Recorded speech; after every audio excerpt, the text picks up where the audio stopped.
Dites moi, le meilleur reste à venir. Il faut le croire, hein, le meilleur reste à venir. Alléluia.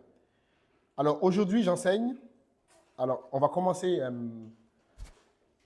une série d'enseignements que j'ai intitulé. En fait, je vous explique comment est né cet enseignement dans mon esprit. C'est le jour où on a eu le Spirit Time. Et après cette phrase, j'ai monté mon esprit, Eutychus doit mourir. Qui est devenu Eutychus doit mourir? Et donc, ensuite, le Saint-Esprit m'a parlé là-dessus. Et donc, aujourd'hui, j'enseigne Eutychus doit mourir. Amen, dites avec moi, Eutychus doit mourir. Et le titre de l'enseignement, ça c'est le thème de la série d'enseignement. Et aujourd'hui, on va voir, en fait, le but, c'est de voir les ennemis de la spiritualité dans nos vies. Les ennemis de la spiritualité dans nos vies. Alors, on va commencer, on va lire justement à propos de ce fameux Eutychus. Actes, chapitre 20. Actes, chapitre 20, le verset 7 à 12. Actes, chapitre 20, le verset 7 à 12. Ok, je vais lire comme ça.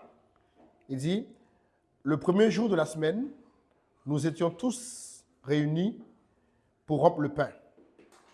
Paul, qui devait partir le lendemain, s'entretenait avec les disciples. Il prolongea son discours jusqu'à minuit. Il y avait beaucoup de lampes dans la chambre haute où nous étions assemblés. Or, un jeune homme nommé Eutychus, qui était assis sous la fenêtre, s'endormit. Dites avec moi, il s'endormit. Profondément. Dites avec moi, profondément. Il s'endormit profondément pendant le long discours de Paul. Entraîné par le sommeil, il tomba du 3e étage en bas. Il fut révélé mort. Mais Paul, étant descendu, se pencha sur lui et le prit dans ses bras en disant, « Ne vous troublez pas, son âme est en lui. » Quand il fut remonté, ils rompirent le pain et mangea. Et il parla encore longtemps, dites avec moi, longtemps, encore jusqu'au jour. Après quoi, il partit, le jeune homme fut ramené à vivant et fut un sujet de grande joie et de consolation. Amen. Amen. On va lire, on va rajouter à cela, on va lire Éphésiens 5, verset 14. Éphésiens 5, verset 14, il dit, c'est pour cela qu'il est dit, réveille-toi, toi qui dors. Relève-toi d'entre les morts et Christ t'éclairera. Amen. Que le Seigneur bénisse la lecture de sa parole. Au nom de Jésus. Amen. Ok. Regardez. Souvent, nous avons pris cette habitude, et ce n'est pas à tort, hein, mais ça peut paraître bien. On a pris cette habitude, nous enseignants, de dire que la Bible, c'est la parole de Dieu. Qui a déjà entendu ça ici? Tous, vous tous. Que la Bible, c'est la parole de Dieu. On a pris cette habitude de dire ça. Mais cette affirmation, elle semble être vraie, elle semble être correcte, bien qu'elle soit honnête dans l'intention, mais laissez-moi vous dire qu'en fait, ce n'est pas vrai. La Bible, ce n'est... Regarde, quand même, regarde. Je vais vous expliquer. La Bible, ce n'est pas la parole de Dieu. Parce qu'en fait, si on dit que la Bible, c'est la parole de Dieu, la Bible nous dit qu'en fait, la parole de Dieu, c'est Dieu. Au commencement était la parole était avec Dieu, et la parole était Dieu. Donc, si on dit que la Bible, c'est la parole de Dieu, ça veut dire que la Bible, c'est Dieu. La Bible n'est pas Dieu. Ça, c'est numéro 1.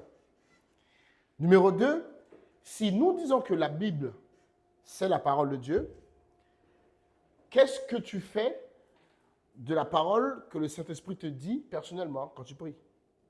Est-ce que c'est la parole de Dieu? En fait, on ne peut pas limiter la parole de Dieu à uniquement ce qu'il y a dans la Bible. Ce qui est correct de dire, c'est que la Bible contient la parole de Dieu. Parce que la Bible, c'est un livre aussi, comment dirais-je, archéologique. Il y a des éléments historiques dedans. La Bible, c'est aussi un livre de décrets. C'est aussi un livre de loi. Et dans la Bible, il y a des choses, il y a des gens qui ont dit des choses contre Dieu. Donc, la Bible contient la parole de Dieu, mais la Bible n'est pas la parole de Dieu. Parce qu'en vrai, cette Bible que nous avons, elle a été mise ensemble par un certain nombre de personnes qui ont décidé que ces livres-là étaient plus pertinents. Il y a d'autres écrits qui n'ont pas été mis dans la Bible, mais qui sont totalement corrects. Par exemple, Moïse n'a pas écrit que la Torah. Moïse a écrit d'autres livres. Salomon n'a pas écrit que Proverbes, Ecclésiaste, Cantique des Cantiques. Il a écrit d'autres livres, Salomon. Et il n'y a pas que Marc, Luc, Jean qui ont écrit des livres. D'autres apôtres, ils ont écrit des livres. Ils ont écrit d'autres témoignages. Enoch, il a écrit un livre. Mais tous ces livres-là, ceux qui ont assemblé la Bible n'ont pas jugé bon de le mettre dedans. Donc, si on dit que la Bible, c'est la parole de Dieu, on diminue Dieu à trop peu. Non. La Bible contient la parole de Dieu. Et en vrai, c'est que Dieu continue à parler même quand la Bible est fermée. Parce que quand tu pries, tu demandes à Dieu quelque chose, parfois Dieu te donne une parole qui n'est pas écrite dans la Bible. Mais c'est Dieu qui t'a parlé. Amen. Mais par contre, ce que nous devons comprendre, c'est que la Bible dit dans 2 Timothée 3,6 que toute écriture, dites avec moi, toute écriture est inspirée de Dieu.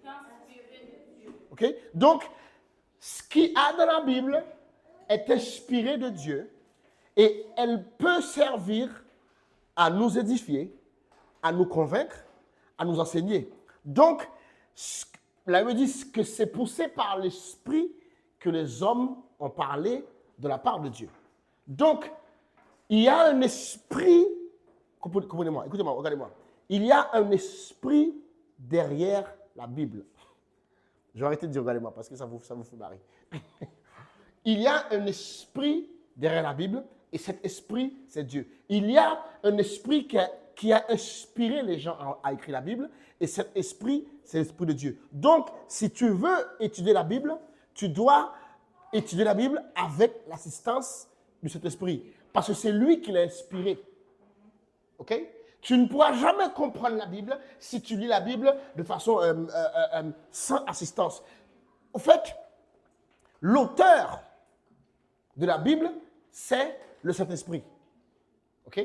L'auteur de la Bible, c'est le Saint-Esprit. Mais tout ce qui est écrit dedans n'est pas la parole de Dieu. Parce qu'il y a des choses qu'on a écrites dedans, c'est Satan qui a dit ça. C'est vrai. Il y a des choses qu'on a écrites dedans, il y a des gens qui ont maudit Dieu dedans. Oui. Donc, on ne peut pas dire que c'est la parole de Dieu, mais elle contient la parole de Dieu et elle est inspirée par l'Esprit de Dieu. Et si nous voulons comprendre comment la Bible fonctionne, il y a plusieurs façons qu'on peut interpréter un message de la Bible. Okay? Parce que la Bible est constituée de plusieurs choses. La Bible est constituée de prophéties, la Bible est constituée de décrets, la Bible est constituée de lois, la Bible est constituée de promesses, la Bible est constituée d'histoires. Et chacune de ces choses a une façon dont nous devons les interpréter. Nous ne pouvons pas interpréter tout de la même façon. Lorsqu'on étudie la Bible, il faut qu'on prenne toujours le contexte des choses. Si tu veux bien étudier la Bible, tu dois toujours prendre en compte le contexte des choses. Donc, tu dois apprendre aussi ce qu'on appelle la loi de la première mention, etc. Mais, certaines fois, il y a certaines histoires dans la Bible, ils nous sont donnés juste pour que nous apprenions une loi. Okay? Certaines histoires dans la Bible nous sont données juste pour que nous apprenions un principe. Certaines histoires nous sont données juste pour que nous voyions comment Dieu agit. Si nous voulons savoir comment Dieu agit, on doit arriver à voir dans la Bible comment Dieu agit. Certaines histoires dans la Bible sont là pour nous apprendre ce qu'on appelle les voies de Dieu. OK? Mais certaines histoires dans la Bible sont là de façon figurée pour nous montrer des principes de vie. Et parfois, un personnage dans la Bible peut représenter un système. Par exemple, Abraham, ce n'est pas simplement un personnage, mais c'est aussi un système. Esther n'est pas simplement une dame, une reine, c'est un système. OK? Jacob, ce n'est pas simplement quelqu'un dans la Bible, c'est un système. Et si on comprend ça, si tu comprends comment fonctionne le système abrahamique, tu pourras avoir la bénédiction d'Abraham. Esther nous parle de quoi? Esther nous exemplifie ce que c'est une personne qui obtient faveur. Si tu veux étudier la faveur, il y a un personnage de la Bible qui s'appelle Esther. Et tu ne vas jamais comprendre la dynamique de la faveur si tu n'étudies pas la vie d'Esther. Donc, ce n'est pas juste un personnage. Jacob, c'était le personnage de la Bible qui représente les rencontres avec Dieu. Tu ne pourras jamais comprendre la dynamique des rencontres avec Dieu si tu n'étudies pas la vie de Jacob. David représente autre chose. Voilà pourquoi on dit qu'en fait, il a donné la clé de David. Donc, certains personnages dans la Bible représentent des systèmes. Et à nous de les étudier pour découvrir les clés. Mais d'autres représentent juste des principes de vie. On peut prendre leur vie et tirer une leçon. C'est le cas de notre homme aujourd'hui. Eutychus, en vrai, dans notre histoire, nous pouvons clairement définir Eutychus comme les éléments, les choses dans notre vie qui sont contre la spiritualité. Parce qu'en fait, Eutychus était dans un environnement spirituel et lui s'est endormi. Donc, avec Eutychus, nous allons commencer à voir quels sont les ennemis de la spiritualité dans nos vies.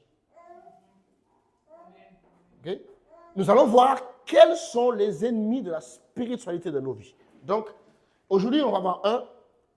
Je ne vais pas faire Eutychus aujourd'hui. On va voir un et après, on va voir les autres dans la suite. OK? Premier ennemi de la spiritualité. Si vous le notez, notez cela. Le premier ennemi de la spiritualité dans la vie d'une personne, je pense que vous doutez, elle s'appelle la chair. Dites avec moi la chair. Dites avec moi la chair. Okay? Galates 5, verset 17. Il dit, car la chair a des désirs contraires à ceux de l'esprit. Et l'esprit en a des contraires à ceux de la chair. Ils sont opposés à eux afin que vous ne fassiez point ce que vous voudrez. Maintenant, nous allons faire un voyage. Vous allez apprendre au sujet de la chair. Aujourd'hui, on va voir ce que c'est la chair, numéro 1. On va voir comment fonctionne la chair.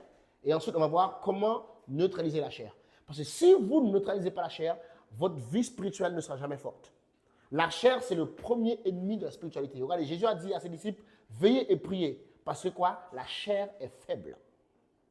Et l'esprit est bien disposé. Si tu vis dans la chair, tu ne seras jamais spirituel. OK? C'est quoi la chair? En fait, nous devons comprendre une chose, c'est que la chair, c'est deux choses. En fait, la chair, c'est deux choses en fonction de chez qui elle est. OK? Numéro 1. Il y a ce qu'on appelle la nature charnelle. La chair comme nature. Ce n'est pas le cas de vous ici. Parce qu'en fait, vous êtes né de nouveau. Mais il y a ce qu'on appelle la nature charnelle. Et dans la Bible, il y a ce qu'on appelle l'homme animal. L'homme animal, on trouve ça dans 1 Corinthiens 2, verset 14. OK? 1 Corinthiens 2, verset 14, il dit, mais l'homme animal ne reçoit pas les choses de l'Esprit de Dieu, car elles sont folies pour lui. Il ne peut les connaître parce que c'est spirituellement qu'on en juge. OK? L'homme animal. Là, quand il dit animal, il ne parle pas d'animal, il parle du fait de l'âme animée, qui est animée. OK? 1 Corinthiens 15, verset 45 à 46. 1 Corinthiens 15, 45, 46. Il dit, c'est pourquoi il est écrit, le premier homme, Adam, devint une âme vivante. Le dernier, Adam, est devenu un esprit vivifiant, en parlant de Christ. Mais ce qui est spirituel n'est pas le premier. Mais c'est ce qui est animal. Ce qui est spirituel vient ensuite. C'est quoi un homme animal? C'est un homme charnel. C'est quoi un homme charnel? C'est une personne qui n'a pas encore donné son cœur à Jésus. Et cette personne, elle a comme nature la chair. Et cette personne vit selon les dictats de la chair. Cette personne vit selon les convoitises de la chair. Cette personne vit selon l'orgueil de la vie. Cette personne vit selon la convoitise des yeux. Cette personne n'a pas en elle la capacité de plaire à Dieu. Pourquoi? Parce qu'elle a une nature qui l'oppose à Dieu. Et c'est pour ça que nous avons besoin d'être sauvés. Parce qu'en fait, si nous ne sommes pas sauvés, nous allons avoir en nous une nature qui est contre Dieu. Et c'est ça le salut. Le salut, vous savez, tant que vous êtes charnel, vous ne pouvez pas plaire à Dieu. Tant que nous sommes charnels, nous ne pouvons pas plaire à Dieu. Donc, qu'est-ce que Dieu a fait? C'est ça le salut. Le salut, c'est que Dieu a envoyé Jésus, et Jésus est venu, il est mort pour nous, afin de changer notre nature. OK? Si quelqu'un est en Christ, il est une nouvelle créature. En fait, Dieu a changé notre nature afin que nous puissions devenir des personnes spirituelles. Mais tant que tu n'as pas accepté le salut, tu es un homme charnel. Toute personne sur cette terre qui n'ont pas encore accepté Jésus, ils sont des hommes charnels. Toute personne qui n'a jamais confessé Jésus, la Bible appelle ça l'homme animal. Maintenant, deuxième niveau de la chair. Vous savez que ça existe aussi des chrétiens charnels. Oui ou non? Oui ou non? Ça existe des chrétiens charnels. C'est quoi un chrétien charnel? Un chrétien charnel, c'est un chrétien qui marche selon la chair. Mais comment est-ce possible? Puisqu'il a reçu une nouvelle nature. Dans ce chrétien-là maintenant, la chair a un autre niveau. La chair a deux dimensions. La chair comme nature et la chair comme mentalité. Chez celui qui est sauvé, il n'a plus la nature charnelle, mais il a encore ce qu'on appelle la pensée de la chair. OK? Il a encore la mentalité. En fait, la chair s'en va. Lorsque notre esprit est sauvé, qu'est-ce qui se passe? C'est que la chair, elle est séparée de notre esprit, mais il a laissé dans notre âme la mentalité de la chair. Et c'est là maintenant, voilà pourquoi, si on ne fait pas attention, on peut être sauvé et quand même avoir la pensée de la chair. Regardez bien, Romains 8, verset 5 à 8, la version d'Abi. Romains 8, verset 5 à 8, version d'Abi. Il dit, ceux qui sont selon la chair ont leur pensée aux choses de la chair. Mais ceux qui sont selon l'esprit ont aux choses de l'esprit. Car la pensée de la chair, c'est la mort. Mais la pensée de l'esprit, c'est la vie et la paix. Parce que la pensée de la chair est inimitié contre Dieu, car elle ne se soumet pas à la loi de Dieu, car aussi elle ne le peut. Et ceux qui sont selon la chair ne peuvent plaire à Dieu. Donc, il y a ce qu'on appelle la pensée de la chair. OK? Il y a ce qu'on appelle la pensée de la chair. Regardez-moi, je vais vous expliquer un truc au sujet du salut. Vous savez que le salut a 3 niveaux. Très important ce que je vous apprends là. Le salut a 3 niveaux. Numéro 1, lorsqu'une personne confesse Jésus, instantanément, son esprit est sauvé. C'est le numéro 1. OK? 3 niveaux. Lorsqu'une personne confesse Jésus, instantanément, son esprit est sauvé. C'est ce qu'on appelle la nouvelle naissance. Son esprit est régénéré, elle est instantanément sauvée. Son esprit. Numéro 2, le salut, il y a aussi, une fois que ton esprit est sauvé, ton âme est en train d'être sauvée. C'est le numéro 2. L'âme n'est pas sauvée immédiatement en même temps que l'esprit. OK? Pour que ton âme soit sauvée, il faut qu'elle se renouvelle continuellement. Voilà pourquoi il dit, ne vous conformez pas au siècle présent, mais soyez transformés par quoi? Par le renouvellement de l'intelligence. Donc, si tu peux être sauvé, mais si ton âme n'est pas renouvelée, tu vas toujours vivre la même chose. Voilà pourquoi il y a des gens, ils peuvent être à l'église, ils sont sauvés, ils aiment Jésus, mais ils vivent continuellement dans le péché. Pourquoi? Parce que leur âme n'est pas renouvelée. Ils ne sont pas passés par le processus de transformation. Ça, c'est le deuxième niveau de salut. Et voilà, c'est pour ça que le disciple disait, travaillez à votre salut. Il y a le salut qu'on obtient instantanément. C'est celui qui est dans notre esprit, mais il y a celui qui est notre responsabilité, qui est le processus de transformation. Personne ne va le faire à ta place. Voilà pourquoi tu dois travailler à ton salut. Dis à ton voisin, travaille à ton salut. Dis à ton voisin, travaille à ton salut. Oui, ce niveau-là, tu dois le faire toi-même. C'est toi qui dois vouloir être transformé. C'est toi qui dois chercher à être renouvelé. C'est toi qui dois chercher à renouveler ta mentalité. C'est toi qui dois chercher à vivre sur la parole de Dieu. C'est toi qui dois essayer d'apprendre à connaître la parole de Dieu. C'est toi qui dois chercher à chaque fois où est-ce que je ne suis pas bon, où est-ce que je peux corriger. Ça s'appelle le salut de l'âme. Et ça, c'est le mystère de la transformation. Exactement, la transformation. Si tu viens à l'église et tu n'es pas transformé, tu es juste sauvé, tu iras au ciel, mais tu seras choqué. Mais tu vas être un chrétien charnel. C'est comme ça qu'on peut avoir des chrétiens charnels. C'est qu'ils sont à l'église, mais ils ne sont pas transformés. Pourquoi? Parce qu'ils ne sont pas soumis au ministère de la parole de Dieu. Ils ne sont pas soumis au ministère de cet esprit. Donc, ils ne sont jamais transformés. Ils ont le même système de pensée qu'avant d'être sauvés. J'évangélise souvent ces derniers temps. J'essaye en tout cas.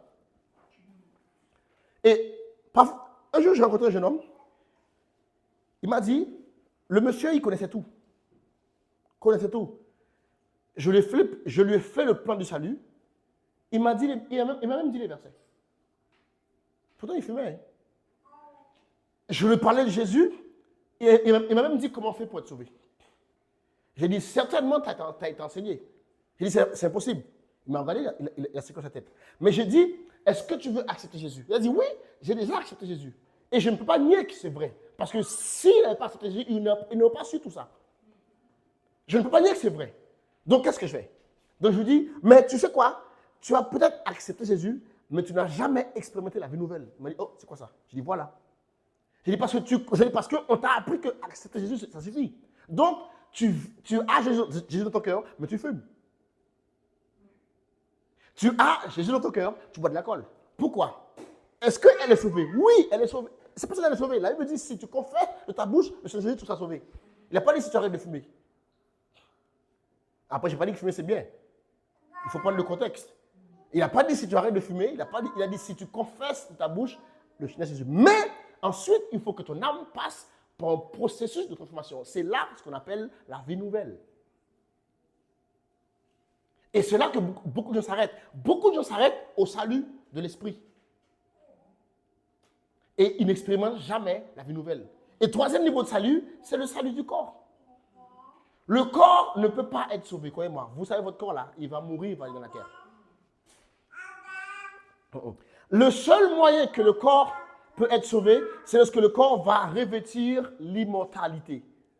C'est lorsque le corps va revêtir l'immortalité à la résurrection. Vous et moi, si nous sommes encore en vie, lorsque Jésus va revenir, notre corps va changer en un instant. On va avoir un corps glorieux. Là, notre corps sera sauvé. Mais pas avant ça, ton corps là, il n'est pas sauvé. Ton corps là, il te pousse à faire n'importe quoi. Pourquoi? Parce qu'il est attiré par la terre. Il y a quelques personnes sur cette terre qui ont goûté à l'immortalité, mais vite fait. Mais ça n'a pas été très loin. L'apôtre Jean, l'un des seuls qui a goûté un peu à l'immortalité, c'était Jean. Jean, personne n'arrivait à le tuer, l'apôtre Jean. Parce que Jésus avait dit, si je veux qu'il reste jusqu'à ce que je vienne, il va rester. Et personne n'avait réussi à... Parce que Jean est arrivé à un niveau de transformation. C'est possible. Hein? Vous savez que c'est possible que vous arrivez à un tel niveau de transformation que ça affecte votre corps physique. Et que l'immortalité s'installe petit à petit dans votre corps physique. C'est ce qui est arrivé à Jean. L'apôtre Jean, il était tellement transformé que son corps avait atteint un niveau où personne ne pouvait le tuer. Ils ont essayé de le tuer. Vous savez, ils ont fait quoi l'apôtre Jean? Ils ont mis l'apôtre Jean dans de l'huile bouillante. Ils ont fait chauffer un chaudron d'huile, ils l'ont mis dedans. Il l'a plongé dedans, ils l'ont fermé. Ils l'ont fermé lorsqu'ils l'ont ouvert, il est sorti de là. Aucune égratignure, rien du tout, rien. Imaginez-vous, vous mettez quelque chose sur l'huile, il ne frit jamais. Le monsieur n'a pas frit. Il est ressorti de l'huile, il est sorti, même l'empereur était choqué. Pourquoi? Parce que son corps avait atteint l'immortalité. Et ils l'ont isolé sur l'île de Patmos. J'ai cherché pour savoir combien de temps il est resté sur cette île avec rien pour manger, rien pour boire. 2 ans. Il est resté 2 ans dans une île où il n'y a rien à manger et rien à boire. Et pendant ces 2 ans, il a écrit l'Apocalypse. Son corps avait vaincu les éléments naturels. Mais, soyons pas fous, hein. Dites pas, moi je vais me mettre dans l'huile. Non, ton corps là, il va frire. Oui, dis pas, ouais, au nom de Jésus, non. Son corps là, il va frire. Ok? Donc, c'est comme ça que nous avons deux niveaux de chair. Ok? Maintenant, regardez bien, on va aller un peu plus loin. Comment fonctionne la chair? C'est là que je vais arriver. Comment fonctionne la chair? Comment ça fonctionne? Regardez bien. Le véhicule principal de la chair, c'est notre corps. Le principal véhicule de la chair, c'est notre corps. Romains 7, verset 21 à 23. Il dit, je trouve donc en moi cette loi, quand je veux faire le bien, le mal est attaché à moi. Car je prends plaisir à la loi de Dieu selon l'homme intérieur. Mais je vois dans quoi? Dans mes membres, une autre loi qui lutte contre la loi de mon entendement et qui me rend captif à la loi du péché, qui est dans mes membres. En fait, le principal véhicule de la chair, c'est notre corps. Voilà pourquoi parfois dans la Bible, le corps est comparé est intermélangé avec la chair. Parfois, on parle de chair, c'est du corps qu'on parle. Et parfois, qu'on parle de chair, c'est de la chair qu'on parle. Pourquoi? Parce que le véhicule de la chair, c'est le corps. Regardez bien. L'homme est 3 parties. L'homme a 3 parties. Ok? L'esprit, l'âme et le corps. Ok? Dans l'esprit de l'homme, il y a aussi 3 parties. Okay? Dans l'esprit de l'homme, il y a 3 parties très importantes. Ce qu'on appelle la conscience. La conscience, c'est ce qui nous met en contact avec Dieu. Si tu n'es pas conscient de Dieu, tu fais n'importe quoi. C'est ce qu'on appelle la pensée de l'éternité. La Bible dit que dans Ecclésiaste 3:11, il fait toutes choses bonnes dans son temps, même il a mis dans le cœur de l'homme la pensée de l'éternité. Donc, il y a ce qu'on appelle la pensée de l'éternité qui est dans le cœur de chacun d'entre nous. Et c'est ce qu'on appelle la conscience. Sans conscience, tu ne peux pas être conscient de Dieu. Sans conscience, tu fais ce que tu veux. Quand le diable veut te faire pécher, qu'est-ce qu'il fait? Il tue ta conscience. Parce qu'une fois qu'il a tué ta conscience, tu n'es plus conscient de Dieu. Donc tu fais n'importe quoi. Numéro 2, il y a ce qu'on appelle l'intuition. L'intuition, c'est notre guidage. Normalement, l'être humain était supposé vivre à partir de l'intérieur. Donc tu étais supposé tout savoir à partir de l'intérieur. L'intuition. Comment Adam savait que le lion s'appelait un lion? L'intuition. Comment il a su que c'était un éléphant? L'intuition. Parce que la Bible dit qu'Adam a nommé tous les animaux. Mais comment il a fait ça? C'est l'intuition. En fait, normalement, Dieu était supposé te mettre des informations dans ton intuition. Jusqu'à maintenant, ça fonctionne chez vous. Regardez bien. Ma femme est très douée. Ma femme est très, très douée. Il y a beaucoup de choses que ma femme a appris de façon intuitive. Personne, il y a des gens qui pensent, il y a des gens, on m'a déjà dit ça, il y a des gens qui pensent que ma femme a fait quelconque étude en communication, un truc comme ça. Ma femme n'a rien fait tout ça. Ma femme a juste une intuition très développée. Et elle voit un trend, elle comprend le trend, elle refait le trend, elle maîtrise le trend. Toi, tu vas chercher toute ta vie, tu vas savoir. Ça s'appelle l'intuition. Mais, en fait, la même intuition que ma femme a, pour ça, vous avez tous une intuition pour quelque chose. Vous avez tous ici quelque chose qu'on ne vous a pas appris à faire. Oui ou non? Vous le savez? Oui ou non? On a tous certaines choses. Par exemple, ce que je fais là, personne ne m'a appris à faire ça.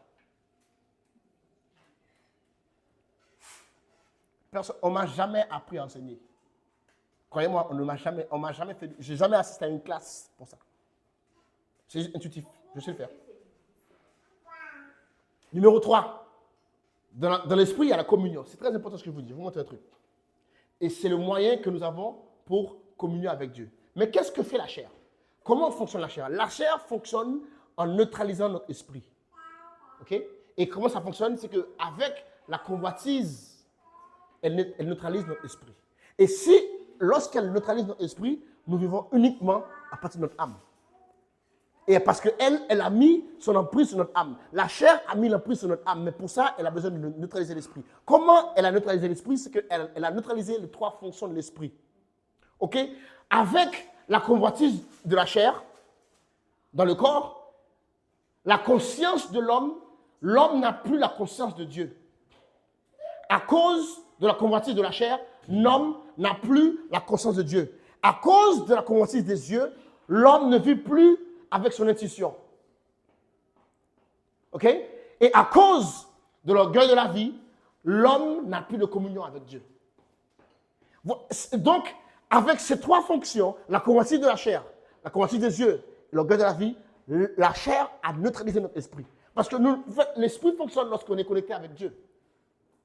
Votre esprit fonctionne lorsqu'elle est connectée avec Dieu. Et donc, la chair a neutralisé ton esprit, elle a séparé Dieu afin qu'elle puisse le diriger à partir de ton âme. Maintenant, tu vois dans ton âme la pensée de la chair. C'est comme ça que la chair fonctionne. Donc, si tu veux, en vrai, si tu veux vivre une vie qui n'est pas charnelle, il faut que tu arrives à maîtriser la chair. Sinon, tant que la chair neutralise ton esprit, tu vas être charnel. Tant que tu vis en fonction de la convoitise de tes yeux, tu ne pourras jamais avoir d'intuition. Tant que tu vis avec la convoitise de la chair, tu n'auras jamais de communion avec Dieu. Non. Tu ne seras jamais conscient de Dieu si tu marches selon la convoitise de la chair. Si tu écoutes l'orgueil de la vie, tu ne pourras jamais avoir la communion avec Dieu. Parce que c'est quoi l'orgueil de la vie? C'est que l'homme crée ses propres lois. L'homme est le seul être sur cette terre qui a décidé que les lois de Dieu ne lui suffisent pas. Il a créé ses propres lois. L'orgueil de la vie. Okay? Maintenant, on arrive à la fin. Comment faire pour tuer la chair? Dites avec moi, tuer Eutychus. Dites avec moi, tuer Eutychus. La Bible est très précise. Vous savez, la Bible est très précise en ce qui concerne la chair et comment tuer la chair. Il n'y a pas beaucoup de solutions. Il y en a trois en vrai. Si nous voulons, numéro 1, si nous voulons tuer la chair, nous devons marcher selon l'esprit. Amen? Marcher selon l'esprit. Et Romains 8, regardez bien, Romains 8, verset 1 à 4, la version Osterwald. Romains 8, verset 1 à 4. Il dit, il n'y a donc maintenant aucune condamnation pour ceux qui sont en Jésus-Christ, qui marchent non selon la chair, mais selon l'esprit. Parce que la loi de l'esprit de vie qui est en Jésus-Christ m'a affranchi de la loi du péché, de la mort. Ce qui était impossible à la loi, à cause qu'elle était faible en la chair. Dieu l'a fait en envoyant son propre Fils dans une chair semblable à celle des hommes, pécheurs. Et pour le péché, il a condamné le péché dans la chair, afin que la justice de la loi fût accomplie en nous, qui marchons non selon la chair, mais selon l'esprit. Si nous voulons tuer la chair, nous devons marcher selon l'esprit. Galates 5, verset 16, il dit, je dis donc, marchez selon l'esprit, et vous n'accomplirez pas les désirs de la chair. Donc, normalement, ici, on a déjà vu un enseignement par les femmes à la chair qui nous apprend comment marcher selon l'esprit. Je vais juste faire un résumé parce que normalement, ça, c'est des choses qu'on doit savoir. Si vous voulez savoir, regardez l'enseignement par redevable à la chair. OK? Mais juste un rappel. Pour marcher selon l'esprit, il faut entretenir une communion avec le Saint-Esprit. OK? Il faut entretenir une communion avec le Saint-Esprit. Et dans la communion avec le Saint-Esprit, deux choses se passent. On reçoit l'amour de Dieu dans nos cœurs. OK? OK? On reçoit l'amour de Dieu dans nos cœurs. Romains 5,5. Or, l'Esprit ne se trompe point. Il a répandu son amour dans nos cœurs par le Saint-Esprit. Romains 5,5. Et ensuite, dans la communion avec le Saint-Esprit, nous recevons, en fait, le Saint-Esprit lave notre conscience. OK?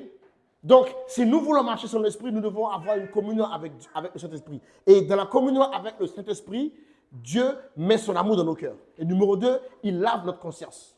Parce qu'il a besoin que notre conscience soit lavée pour qu'il puisse mettre ses lois dans notre conscience. OK? Numéro 2, pour marcher sur l'Esprit, il faut vivre selon ce qu'on appelle les pulsions de l'Esprit. On a appris ça déjà. C'est quoi les pulsions de l'Esprit? Ce sont les lois que l'Esprit va mettre dans ton esprit afin que tu puisses suivre. Maintenant, une personne qui a le Saint-Esprit ne peut pas vivre comme il veut. En fait, tu as maintenant le choix. Regardez, tu as le choix. Tu as le choix. Regardez bien. Marc, Zane, venez. Je vais vous montrer un truc. C'est quoi? Je vais vous montrer un truc. Regardez. On va se mettre là. Mettez-vous là. Regardez. Avant, attends, disparaît pour l'instant. OK, mets-toi là. Avant, ça c'est moi. OK? Avant qu'on ait le Saint-Esprit, il y avait la chair. Et moi, j'allais où il voulait. Vas-y, la mamate. Moi, je vais comme ça. C'est la chair. Je n'ai pas le choix. Partout où il va, je vais. Je n'ai pas le choix. Maintenant, hop, nous avons reçu le Saint-Esprit. Viens. Maintenant, à chaque fois qu'il me dit va quelque part, dis-moi non. OK? Va quelque part, Matt. Vas-y, va où tu veux. T'as vu? Maintenant, là, j'ai le choix. Il m'a dit non. Maintenant, si je décide de suivre la chair, lui aussi, il veut. Mais toi, tu es quoi même? Maintenant, puisque l'esprit m'a dit non. Maintenant, là, j'ai le choix. Avant, je n'avais pas le choix. Maintenant, j'ai le choix. Et si je décide, une personne qui a le Saint-Esprit ne pêche jamais parce qu'il n'a pas fait exprès. Il a toujours choisi. C'est ça. Amen. Lorsque tu as le Saint-Esprit, tu as toujours choisi de pécher. Tu ne peux pas dire, parce qu'il va te dire non. Et ce soir, maintenant, qu'est-ce qui gagne? C'est mon choix. Merci les garçons. C'est ça, vivre. C'est ça, marcher selon l'esprit. Au fait, merci Léon, merci garçon. C'est bon ou pas? Ok. C'est ça, marcher selon l'esprit. Et si nous voulons tuer la chair, nous devons apprendre à continuellement écouter l'esprit. Écoutez l'esprit. Et vous allez voir, au final, la chair va lâcher prise. C'est possible de vivre une vie sans péché. Mais il faut qu'on apprenne à marcher sur l'esprit. Numéro 2. Comment faire pour vaincre la chair? Je ne dois pas céder de la place à la pensée de la chair. Si tu veux vivre sans la chair, tu ne dois pas céder la place à la pensée de la chair. Romains 8, versets 5 à 8. On l'a lu tout à l'heure. C'est ce qu'on a dit tout à l'heure. On ne va pas le relire. Romains 8, versets 5 à 8. Il dit, car ceux qui sont selon la chair ont leur pensée aux choses de la chair. En fait, c'est quoi ça? Je vais vous expliquer. Vous savez quoi? Nous ne serons jamais plus que ce que nous pensons. OK? Tu ne seras jamais plus ou moins que ce que tu penses. Donc, si tu accordes de la place à la pensée de la chair, elle va finir par te pousser à pécher. Parce qu'en fait, la Bible dit, nous sommes tels quels les pensées de notre âme. En fait, je n'ai jamais encore rencontré une personne qui n'est pas ce qu'il pense. T'as déjà rencontré ça, toi? Non. J'ai jamais rencontré une personne qui... En fait, tu es ce que tu penses. Donc, si tu cèdes la place à la pensée de la chair, elle va finir par te vaincre. C'est quoi céder la place à la pensée de la chair? Regardez bien. Romains 13, verset 14. Je vais vous montrer un truc. Romains 13, verset 14. Il dit, c'est la version d'Abi. Romains 13, 14. Il dit, mais revêtez le Seigneur, Jésus-Christ, ne prenez pas soin de la chair pour satisfaire ses convoitises. Ce mot soin là, j'ai cherché, c'est le mot pronoia. Ça veut dire faire des provisions. Ça veut dire ne laisse pas de la place pour la chair. Souvent, il y a des gens qui laissent la place à la chair. C'est quoi ça? Ça veut dire tu as une mauvaise pensée. Au lieu de contredire, tu dis tu laisses. Tu as des tendances. Tu sais que c'est une mauvaise tendance, mais tu dis c'est pas grave. Tu sais que c'est une mauvaise tendance, hein, mais tu te dis que c'est pas grave. En fait, tu es en train de céder la place. En fait, tu es en train de faire de la place à la pensée de la chair. Et au bout d'un moment, la chair, elle va petit à petit, reprendre sa place et tu vas vivre sur la chair. Tu as des vices cachés, mais tu dis c'est pas grave. Tu as des mauvaises pensées continuellement, mais tu dis c'est pas grave. C'est grave. Oh, mais tu te lèves, regarde bien, regarde un exemple. Tu te lèves, tu sais que tu dois prier. Ok? Tu te dis, tout à l'heure. Ce tout à l'heure-là, tu sais très bien que ce n'est pas vrai. Tu sais très bien que si tu ne pries pas maintenant, tu n'as plus ton prix de la journée. Mais tu as accepté tout à l'heure. Et donc, tout à l'heure, tu as fait un choix. Tu as cédé la place à la chair. Tout à l'heure. Tout à l'heure, tu regardes ta montre, il est déjà 16 heures. Il était 7 heures du matin. Tu as dit tout à l'heure. Quand tu t'es rappelé que tu n'as pas prié, il était 16 heures. Mais à 16 heures, tu as un rendez-vous. Donc, qu'est-ce que tu fais? Tu dis, je prie ce soir. Donc, tu vas dans ton rendez-vous. La prochaine fois que tu te rappelles qu'il faut prier, c'est quand tu vas te coucher. Tu es déjà sur la couette, tu dis, je vais prier. Après, tu te dis, oh, c'est pas grave, je ferai demain. Et tu as eu. C'est ça. C'est pas grave, je vais faire demain. Si, c'est grave. Vous savez quoi? Vous savez ce que mon épouse et moi, on a décidé de faire? Si on a raté l'heure qu'on a prié, on ne dormira pas sans prier. Si j'ai raté l'heure de prier, je ne dormirai pas sans prier. Mais beaucoup d'entre nous, on dit, c'est pas grave, je vais faire demain. Et ensuite, la chair est intelligente. Hein. Ensuite, demain, elle va te laisser faire. Non, mais elle ne va pas revenir demain. Non, non, c'est trop facile. Demain, elle va te laisser faire. Elle va, comme ça, tu vas croire que c'était juste une erreur. C'est pas vrai, c'est pas une erreur. C'est juste qu'il est en train de s'installer. Et dans 2 jours encore, il recommence. Et toi, tu prends l'habitude de rater une journée. Après, ça devient, tu as raté une journée. Après, tu rates 2 jours. Après, tu rates 3 jours. Après, tu ne te rends pas compte. Parce que regardez bien, vous savez quoi, la vie de prière, c'est plus facile à le perdre qu'à le mettre en place. Tu peux mettre 6 mois à mettre une routine de prière en place et en 10 jours, tu l'as flingué. Littéralement. Donc, il ne faut pas céder la place à la pensée de la chair. OK? Jésus nous a dit, Paul nous a dit, ayez en vous les mêmes sentiments qui étaient en Jésus-Christ. Ça veut dire, ayez en vous la même pensée qui était en Jésus-Christ. C'est ce que nous devons avoir, la pensée de Christ. OK? Et numéro 3, comment on neutralise la chair? Regardez-moi bien celui-là, je ne sais pas si vous avez aimé. On neutralise la chair en gardant notre corps en bride par la discipline. Faites ma discipline. Discipline et le jeûne. Ah, le jeûne n'est pas sorti fort. Hein. Si tu ne jeûnes jamais, ta chair t'a vaincu. C'est clair. Si tu es un chrétien et tu n'as pas un style de vie de jeûne, une discipline de jeûne, ta chair t'a vaincu. Pourquoi? Le jeûne est le moyen le plus efficace que nous avons pour neutraliser la chair. OK? C'est le moyen le plus efficace que nous avons pour neutraliser la chair. Pourquoi? Regarde. Lorsqu'on jeûne, qu'est-ce qu'on fait? On mortifie le corps. OK? Lorsqu'on jeûne, nous sommes en train de mortifier le corps. Et quand tu mortifies le corps, tu apprends à ce que ton corps soit soumis à ton esprit. Ton corps ne fait pas ce qu'il veut. Ah, moi, je vais manger. Ah, j'ai faim. C'est de manger. Là, j'ai faim. Non. Remarquez bien, quand tu décides de jeûner, tu dis lundi que jeûne. Lundi matin à 7h, tu as faim. D'habitude, il est 10h, 11h. Midi, tu n'as pas faim. Mais dès que tu jeûnes, 6h, tu as faim. Aïe. Tu dis, demain, je jeûne. Tu te lèves tôt, bizarrement. Tu as déjà faim. D'habitude, tu te lèves, tu as même oublié de manger. Mais ce jour-là en question, tu as faim. Après, tu dis, bon écoute, je vais jeûner demain. Il t'a eu.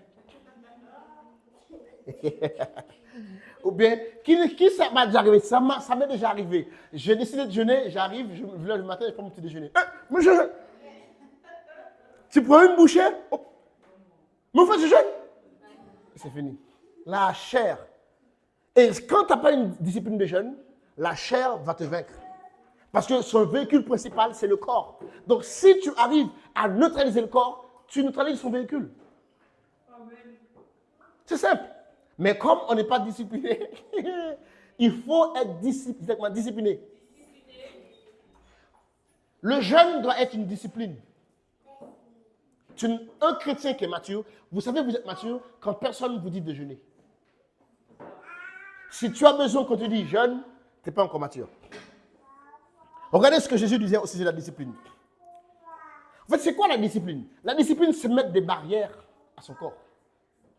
Tu dois mettre des barrières à ton corps. Tu ne peux pas faire ce que tu veux. Tu dors beaucoup, tu dors trop, tu manges trop.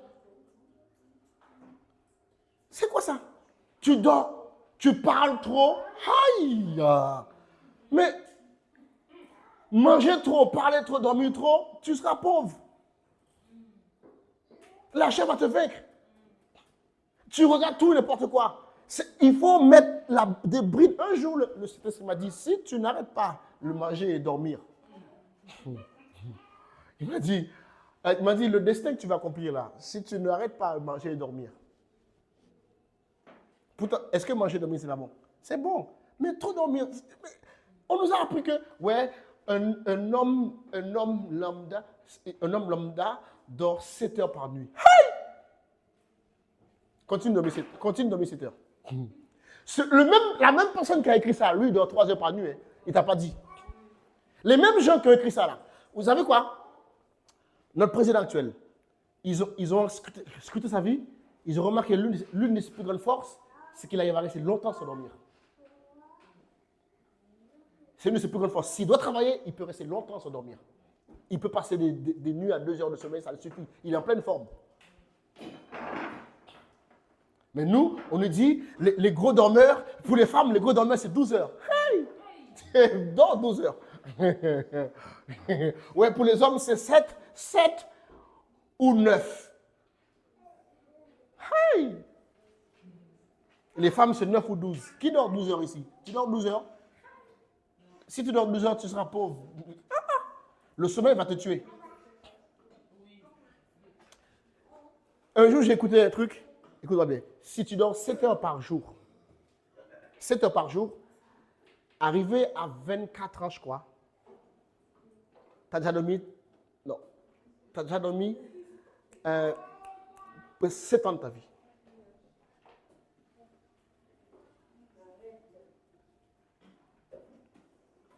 C'est ans. Ça fait calcul, je vois ça. 7 years, 7 ans. Donc toi, dans cette époque, dans les 24 ans, enlève 7. Il te reste combien d'années? Oui. Oui. 17 ans. Ça veut dire, en fait, tu as vraiment vécu 17 ans, en fait, en vrai. Tu as 24 ans, mais tu as vécu 17 ans. Donc imagine les gros dormeurs qui dorment 12 heures. Oui. Tu as dormi 7 ans de ta vie. Si tu as 24 ans, tu dors 7 heures tous les jours, tu as dormi 7 ans de ta vie. En vrai, tu as vraiment vécu 17 ans. Donc, continue à dormir. Trop manger. Vous savez que le corps n'a pas été fait pour manger tous les jours. Nous faisons partie, je finis avec ça. L'être humain fait partie du règne animal. Ok? L'être humain fait partie du règne animal. Ok? Les animaux ne mangent pas tous les jours. Les mammifères ne mangent pas tous les jours. C'est nous, on veut manger tous les jours. J'ai regardé un crocodile. J'étais choqué. Un crocodile, je crois qu'il peut rester 2 ans sans manger.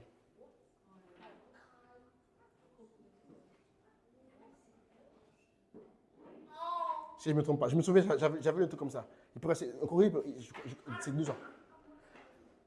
Il va pas mourir. Hein. Mais nous, on nous dit que si on ne mange pas matin, midi, soir, ce n'est pas bon pour la santé. Ok. Bon, je ferme. Moïse, juste pour vous dire, Moïse est monté voir Dieu pendant 40 jours. Ok?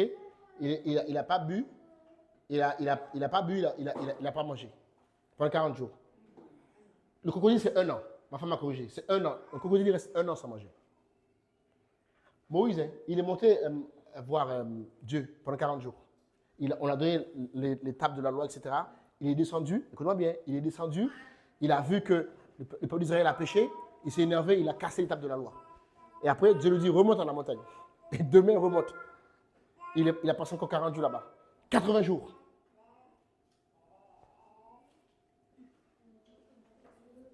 Nous, on nous dit matin, midi, soir, goûter, dîner, déjeuner, le goûter, le souper, le petit Suisse. Non. Le corps va la chair va t'avoir. Dites avec moi, discipline.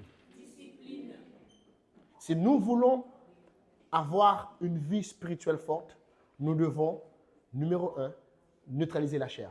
Que Dieu vous bénisse. Amen. Alléluia. Hello, thank you for watching this video. Hope this message bless you. N'hésitez pas à partager cette vidéo avec vos proches et on vous donne Dimanche rendez-vous prochain, 17h30 au Bourget. every Sunday at 5:30 in Bourget. 17h30 au Bourget.